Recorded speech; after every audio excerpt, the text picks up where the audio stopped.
Imagine being just a few votes away from becoming the next pope, only to watch the title slip through your fingers at the last moment. In one of the most surprising papal elections in recent memory, an Italian cardinal was this close to stepping into history until an unexpected contender from Chicago turned everything around. In today's video, we're breaking down the unbelievable twist, the secret votes, and the rise of a pope no one saw coming. Stay tuned, because this story has faith, politics, and even a shocking betting win. Let's get into it. Number 1. The cardinal who almost wore the white robe. Meet Cardinal Pietro Parolin, Italy's Secretary of State and one of the most powerful men in the Roman Catholic Church. Known for his calm demeanor, diplomatic finesse, and decades of service within the Vatican's inner circle, Parolin had long been seen as a natural successor to the papacy. As the conclave began, many believed his moment had finally come. He wasn't just another candidate. He was the frontrunner. With deep ties in the Curia and a reputation for navigating church politics with precision, Parolin carried the hopes of an entire nation. Italy, with 17 voting cardinals, the largest national bloc, stood firmly behind him. To many Italians, it felt like destiny. After nearly 5 decades of foreign popes, it was time to bring the papal throne back to Rome. As ballots were cast in the first round, Parolin surged ahead. Reports indicate he secured over 40 votes, instantly positioning him as the leading contender. Betting markets reacted swiftly. Odds tightened. His name dominated whispers in the halls and corridors of the Vatican. Journalists, observers, and clergy alike began to envision him as the man who would be announced to the world from the balcony of St. Peter's Basilica. But beneath the surface, not everyone was convinced. Some viewed Parolin as too political, too tied to the Vatican bureaucracy, and lacking in pastoral experience, the kind of on-the-ground connection that Pope Francis had emphasized. Others saw his rise as premature, a return to old traditions rather than a step forward. And so, quietly, a countercurrent began to form. His momentum had brought him close to the throne. But in the next rounds of voting, something unexpected would unfold. The frontrunner would soon find himself overshadowed, not by scandal, nor mistake, but by the surprising ascent of a man few had placed any bets on. The story was only just beginning. Number 2. Round 1, Parolin takes the lead. As the doors of the Sistine Chapel closed and the ancient rite of papal selection began, all eyes, both inside and outside the Vatican, turned to one man, Cardinal Pietro Parolin. The air was thick with anticipation. For the 133 cardinal electors gathered beneath Michelangelo's towering frescoes, the moment was sacred. But for the outside world, it was also electric. From the very first vote on Wednesday morning, Parolin's name echoed across the ballots. Over 40 cardinals cast their support for him, a commanding lead in the opening round of the conclave. It was the kind of start that suggested inevitability. Commentators whispered of a swift election. Some even speculated that the white smoke might rise within hours. Parolin, it seemed, was on the cusp of history. Outside the Vatican walls, betting markets lit up. Odds shifted rapidly as bookmakers around the globe scrambled to adjust. In Rome's cafes and piazzas, the mood among Italian clergy and laypeople was hopeful. The return of an Italian pope, something not seen since Pope John Paul I in 1978, suddenly felt within reach. After 455 years of Italian papal dominance, a long break had followed. Now, many wondered, was this the turning of the tide? Parolin's support wasn't just numerical. It was symbolic. His rise in the first round represented more than just votes, it was a reflection of his stature in the Church. As the Vatican's Secretary of State, he had managed diplomatic crises, represented the Holy See on the world stage, and quietly shaped global Catholic policy. His leadership wasn't loud, but it was respected. The momentum was unmistakable. With 17 Italian cardinals, the largest national delegation, standing firmly behind him, and many others leaning his way, Parolin seemed poised to achieve what many cardinals dream of, but few attain. A few more rounds, a few more votes, and the papacy could be his. But inside the conclave, support isn't always permanent. It shifts. It evolves. And while Parolin basked in early dominance, murmurs of hesitation began to stir. Some cardinals started to ask hard questions. Was he too entrenched in Vatican politics? Was his experience too administrative? Could he lead the church from the pews, not just from the palace? Still, in that moment, after round one, Parolin stood alone at the top. The white robe felt close enough to touch. What came next, however, would unravel those hopes faster than anyone anticipated. Number 3. A global election, not just an Italian affair. While Cardinal Pietro Parolin may have led early with strong Italian backing, the Papal Conclave was never just an Italian affair. Behind the sealed doors of the Sistine Chapel, 133 cardinal electors from across the globe had gathered, each representing not just their nations, but their people, their cultures, and their vision for the future of the Catholic Church. This wasn't politics. It was history in motion. To claim the papacy, a candidate needed a supermajority, 89 votes, or 2/3 of the electors. That number wasn't just a statistic, it was a formidable barrier that no single national bloc could overcome alone. Even with Italy's 17 votes, and even with a few sympathizers across Europe, Parolin's candidacy had to speak to something bigger than just his homeland. He needed to convince Africa. He needed the voice of Latin America. He needed Asia and North America. He needed the world. And that's where the momentum began to slow. Yes, Parolin had the resume. Secretary of State. Lifelong Vatican diplomat. Fluent in church politics and global negotiation. But many cardinals, especially those from developing nations, were asking a deeper question: what kind of pope does the world need now? For some, Parolin represented the status quo. He had spent most of his life inside the Vatican's marble walls, rarely serving in pastoral roles. To them, he was a leader of documents and diplomacy, not of communities and congregations. And after Pope Francis, who had championed humility, simplicity, and service, many were hesitant to return to the image of a Vatican insider. Others were wary of what an Italian papacy might symbolize. Would it signal a return to the old ways? Would it alienate Catholics on the margins of the global South, the very regions where the Church is growing fastest? The conclave was more than a vote, it was a reflection of a church undergoing transformation. A church pulled between tradition and reform, doctrine and inclusion, governance and grassroots ministry. And while Parolin had undeniable strengths, he also carried the weight of what some believed the Church was moving away from. As discussions unfolded in hushed tones over lunch and between voting rounds, a quiet shift began to occur. Some electors started exploring other names. Names that represented different experiences, different continents, and perhaps, a different kind of hope. The Vatican's grandest decision wasn't just about who would wear the white robe. It was about what kind of church would emerge in the decades to come. And that meant the next pope couldn't simply be an Italian choice, he had to be a global one. Number 4. The underdog emerges, Robert Prevost. Just when the conclave seemed like it was about to settle into a predictable rhythm, something unexpected happened, a true underdog emerged. His name was Cardinal Robert Prevost, a man whose rise defied expectations and shattered any notion of a foregone conclusion. Prevost wasn't a Vatican insider. He wasn't groomed in the marble halls of the Curia, nor had he spent decades managing international diplomacy. Instead, his path to the papacy had been rooted in something much more grassroots, much more humble, pastoral work. Born in Chicago, he had spent years as a missionary in the rugged terrain of Peru. His experience wasn't confined to boardrooms and high-stakes negotiations, it was forged in the fields, among the poor and the marginalized, preaching in the most remote corners of the world. For many of the cardinals, this was exactly what the Church needed. Someone who had lived the faith, someone who had walked the difficult, often unglamorous path of service to the people. It wasn't just about managing the Vatican's sprawling bureaucracy, it was about being a true shepherd to the flock, understanding the struggles and joys of those who made up the heart of the Catholic Church.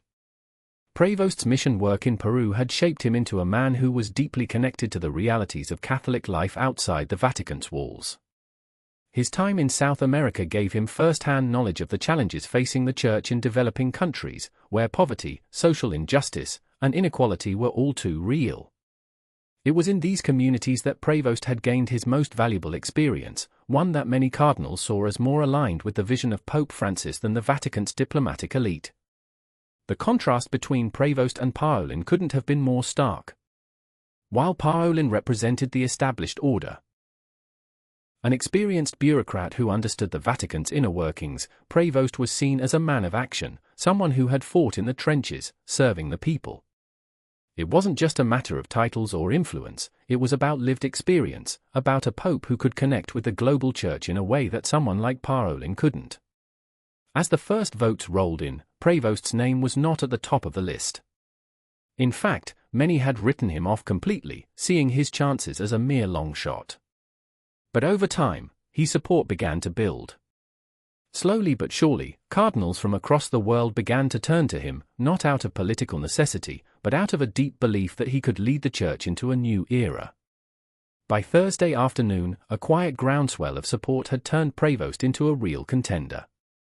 And in the end, it wasn't just his name that had won the vote, it was the vision of the Church he embodied. One that was inclusive, pastoral, and deeply connected to the global struggles of the faithful. Cardinal Robert Prevost, the unlikeliest of papal candidates, had emerged as the leader the conclave never saw coming.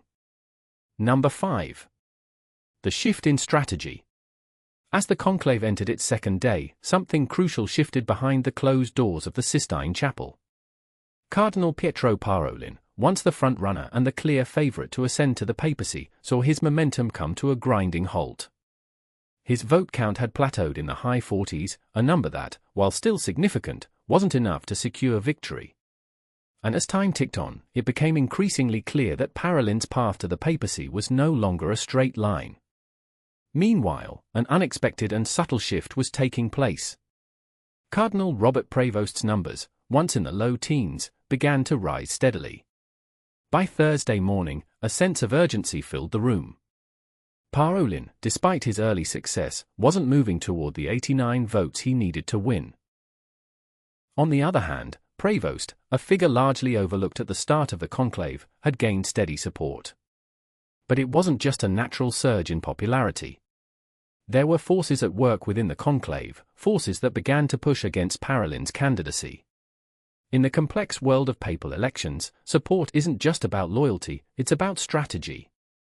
Cardinals from across the world began to adopt a tactic that would change the course of the election. Some intentionally cast votes for candidates other than Parolin, not because they necessarily supported these alternatives, but because they wanted to block Parolin from reaching the critical threshold of 89 votes. They were playing the long game. If Parolin couldn't get enough votes, he wouldn't be able to claim victory. This tactical voting created a subtle but powerful shift that helped Prevost gain traction. Prevost, for all his outsider status, had become the beneficiary of this strategy. Cardinals who didn't want Parolin to win found themselves coalescing around Prevost, seeing in him an alternative that offered something fresh without threatening the broader direction the Church had been headed under Pope Francis. The cardinals, both from Europe and beyond, had been looking for someone with a connection to the people, a figure who could carry forward Francis' message of humility and inclusiveness while also addressing the Church's deep-rooted issues, especially its financial struggles. This shift wasn't an accident. It was a calculated move by cardinals who had seen the power dynamics of the conclave shift. While some were still loyal to Parolin and his diplomatic prowess, others had come to realize that the Church's future couldn't solely be about administrative expertise. It needed a shepherd, a leader with genuine pastoral experience, and Prevost seemed to fit that need. His growing popularity wasn't just a fluke. It was the result of a deliberate effort by certain cardinals to ensure that Parolin didn't take the papacy by default. By Thursday afternoon, the tide had turned. The quiet momentum that had been building for Prevost exploded into full view. As the votes continued to be cast, it became clear that Parolin's chances were slipping away, and with them, his grip on the papacy. The conclave had shifted its course, and Prevost, the outsider, was now the clear front-runner. What had started as a steady march toward Parolin's coronation had, in just a matter of hours, turned into a race with a completely unexpected leader. And it was all due to the shifting strategies of the cardinals, who, in the end, chose to play not just with their hearts, but with their heads. Number 6. Lunch that changed the Church. As the conclave entered Thursday's midday break, the mood inside the Vatican was one of quiet tension. The cardinals had been voting for hours, and the air in the Sistine Chapel was thick with anticipation. The outcome of the papal election still hung in the balance, and for many, it seemed like the vote would continue to be a drawn-out affair. But just as the cardinals gathered for lunch, something extraordinary happened. The political landscape of the conclave shifted, and a new clarity emerged. U.S. Cardinal Blase Cupic, a figure known for his diplomatic acumen, remarked to those around him that things were getting clarified. What he was referring to wasn't just a shift in the voting numbers, it was the realization that a decisive movement was happening, and it was in favor of Cardinal Robert Prevost. The underdog, the candidate who had once seemed like an afterthought, was now emerging as the leader of the conclave. Before lunch, Prevost's numbers had been steadily climbing, but no one could have predicted how quickly things would change in such a short span of time. Up until that point, Paolin had remained in the lead, though his momentum had stalled in the high 40s. The critical number for victory, 89 votes, was still a distant dream for him, and many cardinals were beginning to realize that his chances of securing enough votes to win were fading fast. Some had already started rallying behind Prevost, who had captured the imagination of cardinals eager for change and a more pastoral approach to the papacy. As the cardinals sat down to lunch, whispers circulated among the voting bloc. It was clear to many that Prevost had gained ground in a way no one had anticipated. The strategic voting to block Paolin had worked, prevailing sentiment was pushing toward a new direction. What had begun as a tentative support for Prevost had now become a full-fledged movement. The shift was palpable, and those who had been hesitant to back him before were now lining up behind the missionary cardinal from Chicago. The impact of that lunch break would prove to be profound. By the time the conclave reconvened in the afternoon, the results of the vote were nothing short of astonishing. Prevost had clinched over 100 votes, well beyond the 89 required to become pope. The numbers told the story, the tide had fully turned in his favor, and there was no going back. It was a remarkable turn of events, and one that no one had expected, least of all the betting markets, which had given Prevost almost no chance of becoming pope. As the afternoon vote results were announced, a ripple of surprise and disbelief spread through the cardinals. Prevost, the outsider, had risen from obscurity to become the overwhelming favorite. And it was all thanks to that pivotal lunch, a moment that had crystallized the shift in support from Paolin to Prevost. The cardinals, who had been divided and uncertain before the break, now seemed united in their choice, and Prevost stood on the cusp of an unprecedented victory. The election had been transformed in the span of a few hours, and the future of the papacy was now firmly in the hands of a man who had once seemed like little more than a long shot. The lunch that changed the Church had given birth to a new papacy, one that no one could have predicted, but one that would soon captivate the faithful and the world alike. Number 7. And the new pope is. As the final votes were counted and the overwhelming support for Cardinal Robert Prevost became undeniably clear, the Sistine Chapel fell silent.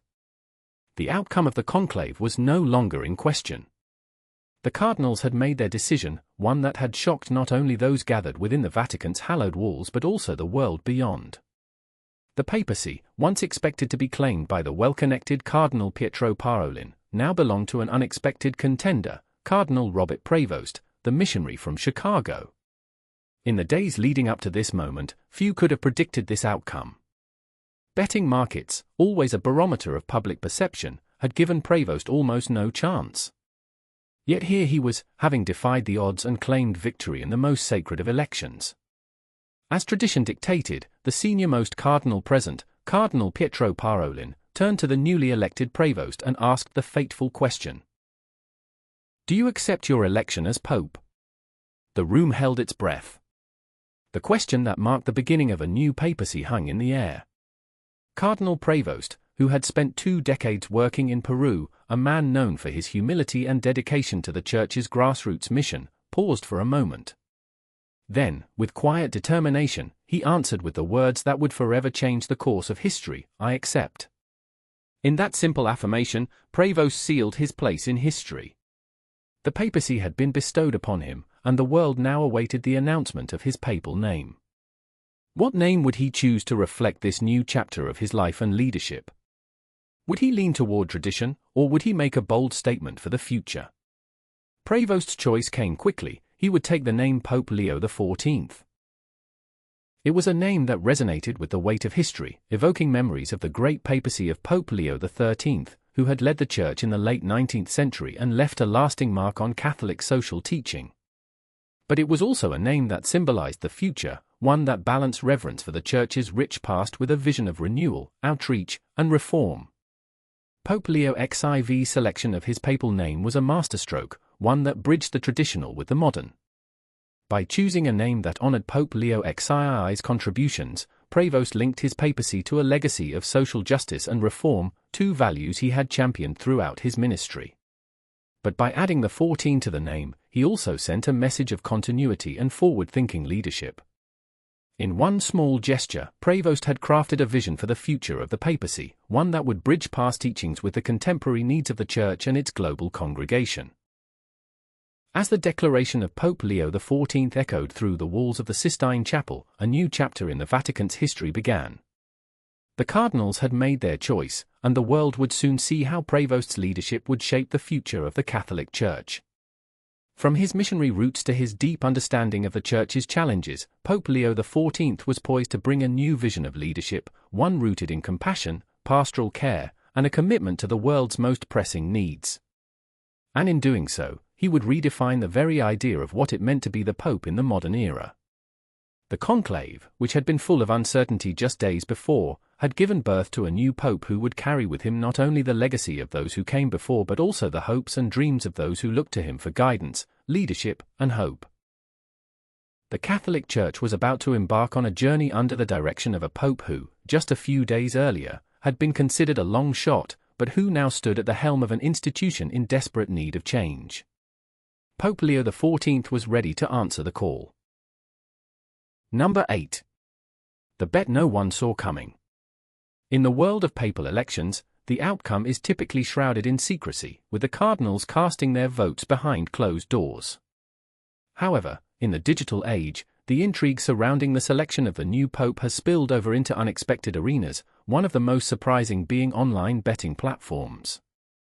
Papal elections, once viewed strictly as matters of faith, politics, and tradition, now attract the attention of gamblers hoping to predict the unthinkable. And when it came to the 2025 election, few could have anticipated the underdog story that would unfold. Before the conclave even began, online betting platforms, including Calcia, set the odds for potential papal candidates. As the votes were being cast, Cardinal Robert Prevost, a relatively unknown figure to the wider public and a surprise entrant in the race, was given a less than 1% chance of winning. The odds were stacked against him, with the favourites being Cardinal Pietro Parolin, the Secretary of State of the Vatican, and a handful of other senior cardinals. Prevost, with his background in pastoral missions in Peru and his outsider status within the Vatican hierarchy, wasn't even on most bettors' radars. Betting sites painted him as a long shot, a figure that no one truly believed would emerge victorious. His name wasn't even in the top rankings on most platforms, making him seem more like a mere footnote in a story that many had already decided was going to be written by the more established cardinals. But as the voting proceeded, something unexpected happened. Prevost's support grew. While Parolin's vote count stagnated, Prevost began to climb. And with each passing hour, bettors who had placed their money on the longshot candidate began to feel a sense of hope. Little did they know, this papal race was about to make history in more ways than one. As Prevost's vote tally reached over 100, well beyond the required 89 votes, the underdog had done the unthinkable. He had become Pope Leo XIV. For many, this outcome was nothing short of miraculous. But for those few daring enough to wager on the unlikeliest of outcomes, it was a divine stroke of luck. One such bettor turned a modest $526 wager into an astounding $52,641. That's right, more than a 10,000% return on investment. While such monumental payouts are rare in the world of betting, the papal election provided the perfect storm. In the end, Prevost's win wasn't just a victory for the Church, it was also an extraordinary moment of financial fortune for a select group of bettors who, against all odds, saw the future before anyone else did. In the world of papal elections, where predictions are typically based on faith, tradition, and political maneuvering, the bettors who placed their bets on Prevost experienced a different kind of divine intervention, one that paid out in an astonishing way. It serves as a reminder that sometimes, the most unlikely stories are the ones that surprise us the most, both in the Vatican and in the world of high-stakes gambling. For those who took the risk, it was a heavenly return, both spiritually and financially. 9. Why Prevost? The choice of Cardinal Robert Prevost as the new pope was more than just a surprise, it was a statement. In a papal election that seemed to defy all expectations, Prevost's ascent to the papacy wasn't merely about who he was, but what he represented. To understand why the cardinals rallied behind him, we must look beyond his resume and delve into the broader significance of his selection. First and foremost, Prevost's appeal wasn't solely about his experience. It wasn't just about his 2 decades of missionary work in Peru, where he gained deep insight into the realities of the Church's outreach to the world's poorest and most marginalized communities. It wasn't just his time in the trenches, far from the corridors of power in the Vatican. It was his ability to connect with the global Church in a way that few others could. He had lived the Church's teachings and saw firsthand the impact of the Church's role in the world, especially in the developing world. But what really set Prevost apart was the balance he struck between the progressive vision of Pope Francis and the Church's deep-rooted traditional values. Pope Francis had made it clear that he believed in a church that was inclusive, open-minded, and willing to embrace the world's complexities, especially when it came to social justice, economic inequality, and the needs of the most vulnerable.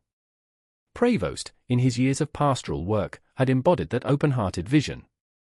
His commitment to the poor and his emphasis on social justice made him a natural successor to Francis in that respect. However, the cardinals also recognized that the Church needed more than just a continuation of Francis's approach, it needed a leader who could preserve the Church's deep traditions while addressing its modern challenges. Prevost was seen as someone who could bridge these two worlds. His pastoral experience grounded him in the reality of church life, while his ability to relate to both traditionalist and progressive factions gave him the diplomatic finesse required to unify the Church in an era of deep division. His personality, marked by humility and genuine care for the Church's people, resonated with cardinals who were looking for a leader who could move beyond politics and bring about true spiritual renewal. Perhaps even more crucially, Prevost was seen as a fresh face with fresh ideas, someone who could confront the financial issues plaguing the Vatican. The Vatican had long struggled with financial transparency, accountability, and reform. The complex web of Vatican finances had raised concerns, with many cardinals feeling that the Church's financial systems needed a major overhaul to ensure ethical stewardship of its resources. Prevost, with his clear vision and practical experience, was seen as a man who could bring about these changes. He was a leader capable of navigating the labyrinthine bureaucracy of the Vatican while still upholding the values of stewardship and transparency that the Church desperately needed. Prevost wasn't just a compromise candidate, he was a solution. He represented a new chapter, one that was neither purely revolutionary nor strictly traditional. He was the bridge that many cardinals had been seeking, someone who could carry forward the legacy of Pope Francis, while also preserving the timeless values that have defined the Catholic faith for centuries. And in that sense, Prevost's election wasn't just about a man, it was about the direction the Church would take in the coming years. It was about finding the balance between renewal and tradition, between openness and discipline, and between a Church rooted in its history and one prepared to face the future. In electing Cardinal Robert Prevost, the cardinals had chosen not just a leader, but a symbol of hope for a Church in transition. One that would honor its past while embracing the challenges of the modern world. In a papal election that unfolded like a gripping drama, Cardinal Pietro Parolin, Italy's Secretary of State, was the frontrunner. With his vast diplomatic experience and strong backing from Italy's 17 voting cardinals, many believed he was poised to become the next pope. However, despite his initial success, Parolin couldn't secure the majority needed to claim victory. Enter Cardinal Robert Prevost, an unlikely contender from Chicago with a rich background in pastoral work and mission efforts in Peru. Prevost's steady rise in the votes turned the tide. As Parolin support stalled, Prevost surged ahead, eventually surpassing the 89 votes required to win. By Thursday afternoon, he had over 100 votes, well beyond the necessary threshold. Prevost's election signaled a new direction for the Church, blending the openness of Pope Francis with a firm grasp of traditional Catholic values. A true underdog, Prevost's victory surprised many, but it was a win that symbolized hope, renewal, and a fresh start for the Vatican.